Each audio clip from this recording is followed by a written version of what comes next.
Il y a des moments où l'esprit devient un champ de bataille. Les pensées s'envolent dans toutes les directions, l'anxiété monte silencieusement, et même les tâches les plus basiques deviennent impossibles à affronter.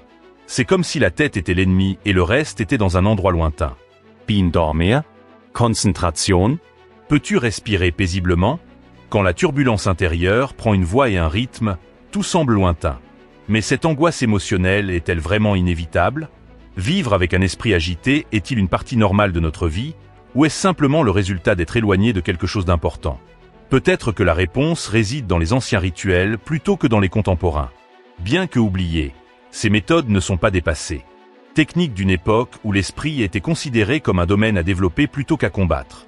Les penseurs stoïciens ont passé des siècles à étudier non seulement comment affronter le monde, mais aussi comment maîtriser ce qui est en eux. En période de conflit, de difficultés, de pouvoir et d'incertitude, ils ont élaboré des moyens pour maintenir l'esprit sain. Il ne s'agissait pas de rejeter les émotions ou de réprimer la tristesse, mais de cultiver la clarté, le discernement et un calme actif, même au milieu du tumulte. Et c'est précisément de cela dont nous allons parler. Aujourd'hui, plus que jamais, cette sagesse subtile est nécessaire. Quand la vie est trépidante et que les stimuli ne cessent jamais, établir un noyau d'équilibre intérieur n'est pas un luxe. C'est une question de survie émotionnelle. Dans ce voyage, 4 pratiques stoïciennes se distinguent. Ils ne promettent pas de miracle, mais offrent plutôt quelque chose de plus précieux, une technique. Une technique de pensée et d'action qui améliore votre esprit et transforme vos idées en amis plutôt qu'en saboteurs. Avant de commencer, si vous pensez avoir besoin de retrouver votre clarté, votre pouvoir intérieur et votre paix mentale, envisagez de vous abonner à la chaîne. C'est ici que nous voyageons ensemble, découvrant de véritables compétences pour un esprit plus léger et une existence plus solide. Maintenant, il est temps d'aller plus loin dans ce domaine. Et tout commence par un changement de perception. Pas dans les yeux, mais dans la façon dont vous vous percevez vous-même et le monde qui vous entoure.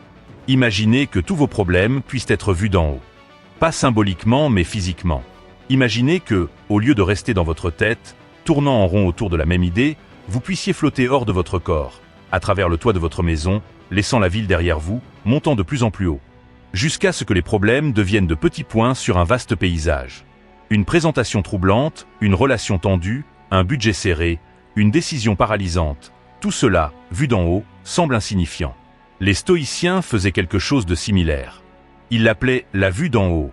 Une technique pour entraîner l'esprit à sortir de la bulle émotionnelle du moment et acquérir une perspective. Ce n'est pas une question de déni. Il s'agit de compréhension. Pour contextualiser ce qui semble absolu. Marc Aurèle se rappelait fréquemment dans ses écrits personnels de regarder les choses d'un point de vue plus large, comme s'il observait le temps se déplacer à travers les étoiles. Il a trouvé la clarté et la paix en se voyant comme une partie d'un tout plus vaste. La partie intéressante est que cette approche ne nécessite aucune compréhension sophistiquée. Il ne demande qu'une seule chose, faire une pause. La pause qui précède le jugement, qui examine l'urgence d'un concept, et qui diminue le poids d'une émotion simplement en la plaçant dans son contexte. Faites ce test sur vous-même. Pensez à ce qui vous dérange le plus. Maintenant fermez les yeux, prenez une profonde inspiration, et voyez-vous ascendant. Imaginez votre maison qui rétrécit, votre rue qui devient une ligne, votre ville une carte, et le monde comme une sphère bleue flottant dans l'obscurité. Et maintenant, dans ce calme, reconsidérez cette situation. Est-ce que c'est toujours de la même taille? Ce changement de perspective ne résout pas le problème. Cependant, cela dissipe la panique. Et, dans de nombreux cas, c'est tout ce dont nous avons besoin pour agir avec clarté. Parce que quand nous sommes complètement impliqués, chaque détail devient insurmontable. Quand nous voyons de l'extérieur, nous remarquons des alternatives. Nous voyons du potentiel. Nous voyons qu'il y a du temps. Et c'est déjà le début du calme. Mais ce n'est pas qu'une simple image mentale. Les recherches actuelles en neurosciences suggèrent que cette pratique active le cortex préfrontal, qui est responsable de la prise de décision logique et de la régulation émotionnelle. En même temps, cela inhibe l'activité de l'amygdale, qui est le noyau de la réponse à la peur. En conséquence, l'esprit se sent plus léger et réagit plus clairement aux problèmes. La science, à ce stade, ne fait que valider ce que les anciens comprenaient intuitivement. Cette stratégie est efficace dans des situations autres que les grandes catastrophes également. Elle est également efficace dans des situations ordinaires, avant une conversation difficile, dans les embouteillages ou face à un jugement défavorable. Lorsque les émotions menacent de vous submerger, réalisez qu'il existe une autre perspective. Grimpe. Observe. Respirez. Le point de vue élevé encourage l'humilité et la liberté. L'humilité signifie reconnaître que tout ne tourne pas autour de nous. La liberté de se rappeler que nous avons le choix de la manière dont nous réagissons. Et parfois, c'est tout ce qu'il faut pour tout transformer. Considérez combien de pensées traversent votre tête en une seule journée. Pensées vagabondes, souvenirs, projections, exigences, comparaisons et angoisses. C'est comme s'il y avait un torrent interminable de mots et d'images. Et au milieu de ce flot, vous essayez de travailler, de porter des jugements, de vous détendre et de vous concentrer. Il n'est pas surprenant que l'intellect s'épuise. Peu de gens reconnaissent que le problème n'est pas de trop réfléchir. C'est de ne pas filtrer vos pensées. Les stoïciens en étaient conscients. Ils ont également élaboré une solution pratique pour faire face à cet excès. Apprendre à l'esprit à ne pas accepter de concepts comme vrais ou bénéfiques. Ils ont développé un système de filtration basé sur la philosophie et l'intuition, qui est aujourd'hui soutenu par des recherches récentes sur la concentration et le contrôle émotionnel. Le concept est simple mais efficace. Examinez ce qui traverse votre esprit, tout comme quelqu'un qui filtre l'eau avant de la consommer. Toutes les idées ne méritent pas votre attention, parce que votre énergie suit là où va votre attention. Le premier filtre est celui de l'origine. Lorsqu'une pensée surgit, demandez-vous, est-ce vraiment la mienne ? Vous seriez surpris par le nombre d'idées que nous portons et qui ont été implantées par d'autres. La famille, les médias, les réseaux sociaux, la culture. La peur de l'échec, par exemple, ne découle souvent pas d'un fait concret, mais de l'attente sociale de ce que signifie réussir. Lorsque vous reconnaissez que cette pensée ne vient pas de vous, elle perd son pouvoir. Et vous reprenez le contrôle. Le deuxième filtre est un filtre de force. La clé ici est, cela conduit-il à une sorte d'action concrète ? Si cela ne conduit pas à une action, ce n'est que du bruit. S'inquiéter d'une possibilité future sur laquelle vous ne pouvez pas agir en ce moment. Par exemple, c'est comme essayer de ramer sur la terre ferme. Cela ne fait que vous épuiser. Cependant, si une pensée vous pousse à une action spécifique, faire un plan, changer d'attitude ou demander de l'aide, elle est précieuse. Sinon, Jetesle. La pensée sans action n'est que du gâchis. Le troisième filtre est le temps. Cela peut être le plus libérateur. Demandez-vous, est-ce que cela a de l'importance maintenant ? Une grande partie de notre agitation mentale provient de revivre le passé ou d'anticiper l'avenir. Et aucune de ces zones ne vous donne de véritable pouvoir. La transformation ne peut se produire que dans le moment présent. Si la notion est dans le présent et vous motive à agir, c'est excellent. Sinon, vous ne faites que nourrir des fantômes. Plus vous les nourrissez, plus ils vous domineront. Cette procédure n'est pas instantanée. Au début, il peut sembler étrange d'examiner des concepts qui ont toujours existé. Cependant, votre esprit apprend progressivement à le faire de lui-même. Elle apprend à choisir, à préserver son énergie et à se protéger des excès. Ce qui se passe ensuite est remarquable. L'esprit auparavant surchargé commence à respirer. Vous pensez plus clairement. Décidez avec plus de fermeté. Agis avec plus d'attention. Épictète a déclaré « Ce ne sont pas les choses qui nous troublent, mais nos opinions à leur sujet ». Filtrer les pensées implique de rejeter toute opinion interne comme un fait ultime.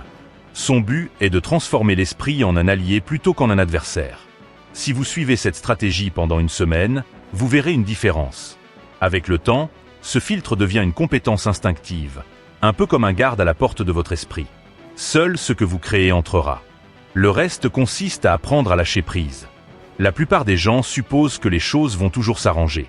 Même s'ils disent le contraire, même s'ils admettent que la vie est imprévisible, ils s'attendent secrètement à ce que les choses se déroulent comme prévu. Et c'est précisément pour cette raison que l'imprévu fait si mal. Non pas parce que c'est intrinsèquement terrible, mais parce que cela nous prend par surprise. Non préparé à l'erreur, à la perte, à l'échec ou au changement abrupt.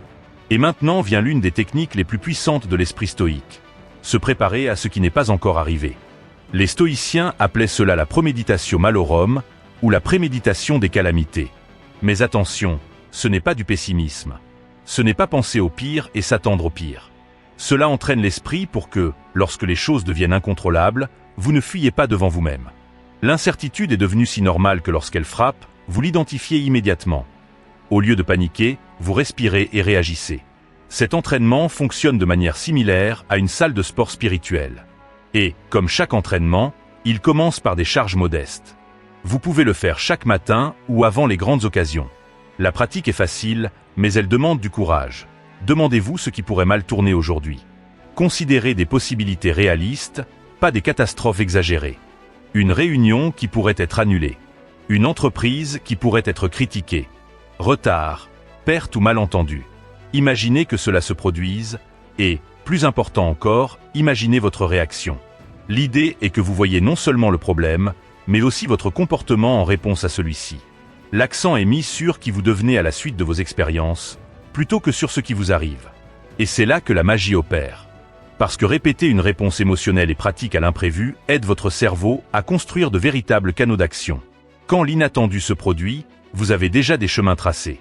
Cela minimise la peur, la paralysie et la fuite. De plus, cela améliore la présence, la lucidité et la capacité à répondre sous pression. Les neurosciences révèlent que la simulation mentale d'une tâche stimule des régions du cerveau identiques à celles impliquées dans l'événement réel. En d'autres termes, l'entraînement mental est une véritable approche pour améliorer votre résilience émotionnelle. Vous n'avez pas à attendre des événements importants. Cette approche fonctionne même avec des frictions modestes dans la vie quotidienne. Une critique inattendue. Un plan non réalisé. Une conversation difficile.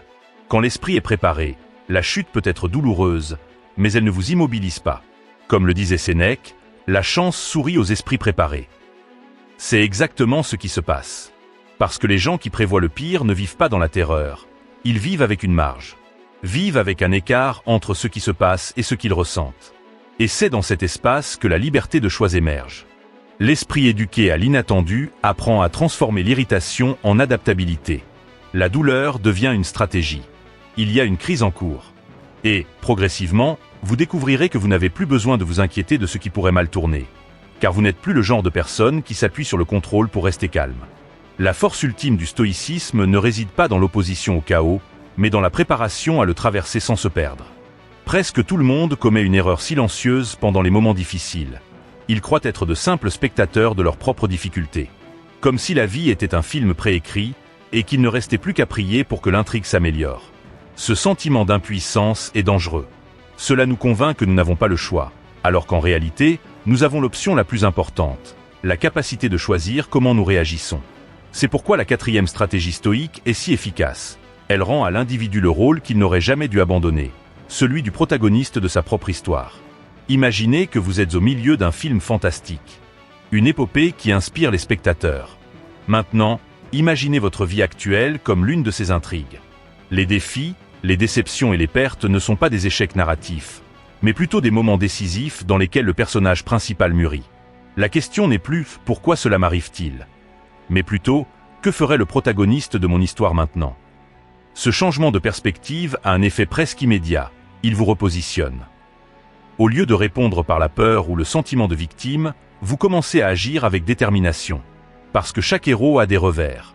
Ce qui les distingue en tant que héros, c'est la manière dont ils se relèvent. Les stoïciens n'utilisaient pas cette terminologie cinématographique, mais la notion reste la même.